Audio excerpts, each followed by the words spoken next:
Have you ever felt like the world is closing in, like everything is just too much and no one really gets what you're going through? Maybe you have asked yourself, why does this stress feel so overwhelming? Why do I react more strongly while others seem okay? Is there a way to take back control? If that sounds familiar, you're not alone. I'm Hassan, and this is Mindra, your space for understanding, healing, and growing stronger. Today, we'll unpack what stress really is, why it affects us so differently, and then how to deal with it in a way that helps you not just survive, but truly grow. Let's dive in. What stress really is. Let's start simple. Stress doesn't come from what's happening to you, but from how you interpret what happens. Picture this. You're stuck in traffic and running late. Immediately, your senses report, I'm going to be late. That's sensory perception, just raw data. But your brain adds, my boss is going to flip. This is going to mess up my whole day. That interpretation, your personal meaning, is called cognitive appraisal, and that's what triggers your emotional response, the feeling we call stress. So what really is happening? A situation occurs, you objectively perceive its immediate effect, then you interpret what that effect means to you. That personal interpretation is what triggers your response, decides whether or not you feel stress. Stress isn't about the situation itself, it's your emotional response to how you see the situation. Let us now break down the interpretation or cognitive appraisal process to see how it can trigger stress. Cognitive appraisal, that is how we can interpret a situation, plays a central role in how stress builds up. Now, this appraisal happens in two stages. First, the primary appraisal. This is your first gut level question. What is at stake here? Is the situation a threat, a challenge, a benefit, or is it just irrelevant?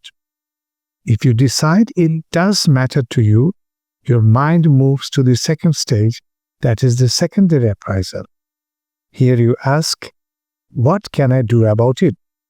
Do I have the resources to handle this? If you feel equipped to manage it, your stress level stays low.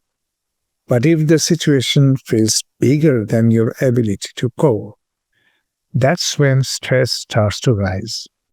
It's not about being weak or strong. It's about the fit between the challenges and your perceived resources.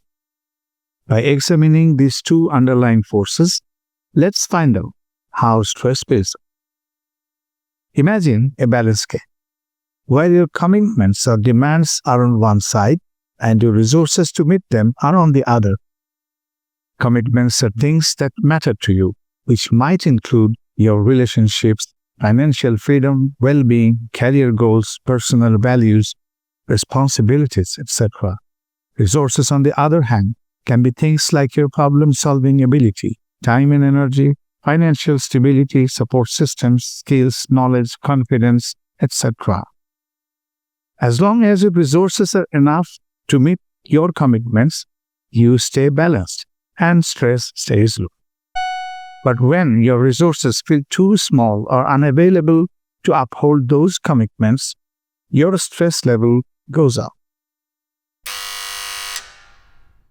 Ever wonder why some people stay cool under pressure while others get overwhelmed? Public speaking, for instance. For some, it's anxiety-inducing. For others, it's fun and energizing. What makes the difference? The answer lies in the factors affecting stress. There are two sets of such factors. One is related to what's happening around you, the situational factors, and the other comprises of what's happening inside of you, called the person-related factor, your personal lens.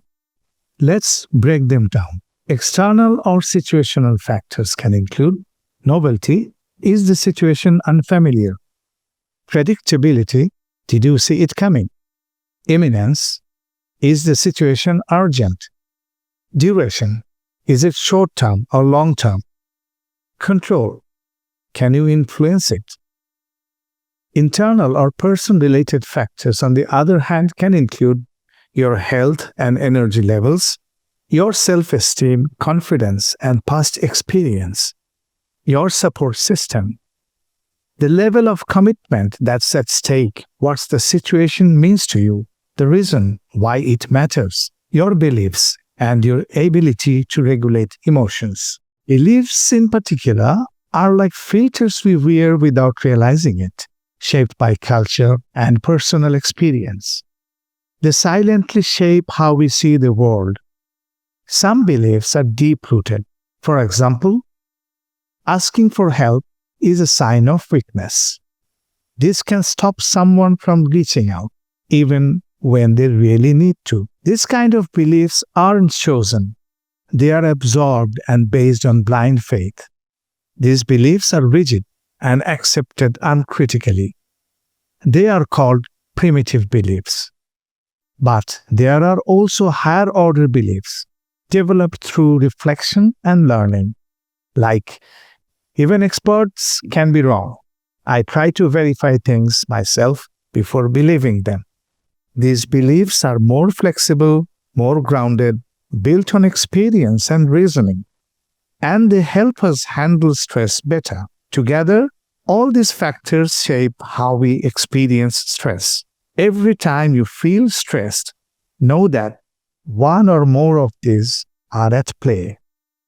Enough on stress. Now it's time to talk about coping, how to deal with stress. Coping means the mental and behavioral efforts we make to manage overwhelming situations.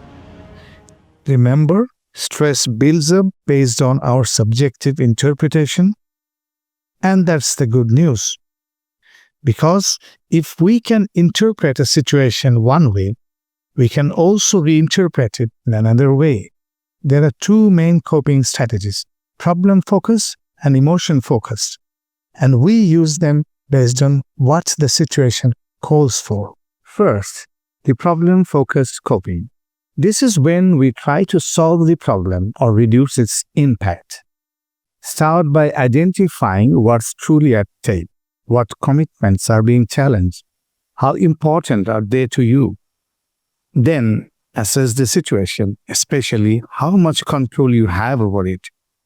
If you find you can significantly influence the outcome to protect your commitments, you are in a good place to apply this strategy.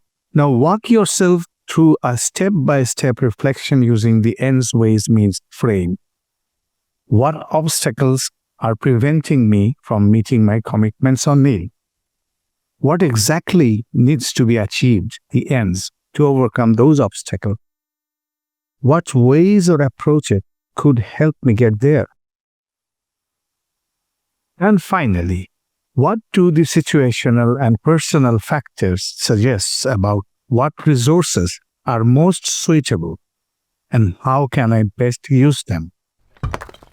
Once you have clarified that, make a practical plan to act. That could mean seeking help, organizing your tasks into a checklist, learning a new skill, or simply prioritizing more effectively. It's practical, it's focused, and often it's surprisingly effective. But what if your resources aren't enough, or the situation is beyond your control? That's when it's time to turn inward. In emotion-focused coping, we change how we feel about what's happening. You find deeper meaning, you reframe the situation, you manage your emotional response. Here is a powerful example from Viktor Frankl, neurologist, philosopher, and Holocaust survivor. The story is about a doctor who fell into deep depression after his wife died and came to Frankl for counseling. Frankl gently asked, "What if you had died first? What would she have gone through?" He replied, "She would have suffered terribly."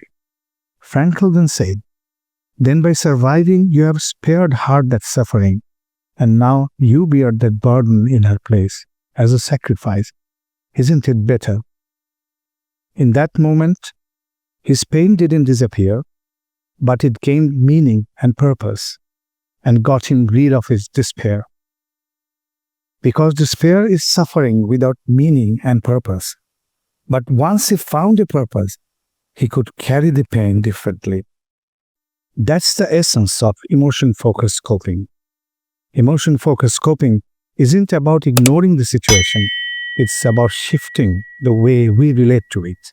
Emotion-focused coping means looking deeper into what you are going through and asking, what is the situation trying to teach me or bring out in me? Let's now deal with the when and how of the emotion-focused coping. It's emotion, so unlike the problem-focused one, this is more nuanced. Sometimes stress builds up because of a weakness or a sense of vulnerability inside us, often rooted in certain beliefs we hold. When you spot that weakness or belief, you can start to shift it, to see it differently, or even let go of it. That's your chance to grow stronger. Here is an example. Suppose a student dreads public speaking because he believes, if I mess up, everyone will think I'm stupid. But then he shifts that belief to, most people understand stage fright. They will likely feel sympathy, not judgment, and be supported. That one shift would lower the fear and build confidence. In other times, stress stems from situations that challenge your inner strength and call upon your virtues. Maybe it's calling you to practice patience, to show generosity or kindness, to be more grateful or forgiving. In these moments, stress is helping you build your character, your inner strength. For instance, looking after a sick, irritable parent is tough and often stressful, but showing kindness despite distress strengthens your compassion and love. And then there are times of ordeals and tribulations, like being inflicted by an incurable disease. In times like this, the only thing that truly helps is faith, believing that the God, the creator of the heavens and earth, the all-wise, the all-loving, is in full control, and nothing happens to you unless He allows it. Believing that you are in safe hands and that there is a purpose behind what you are going through, even if you can't see it now.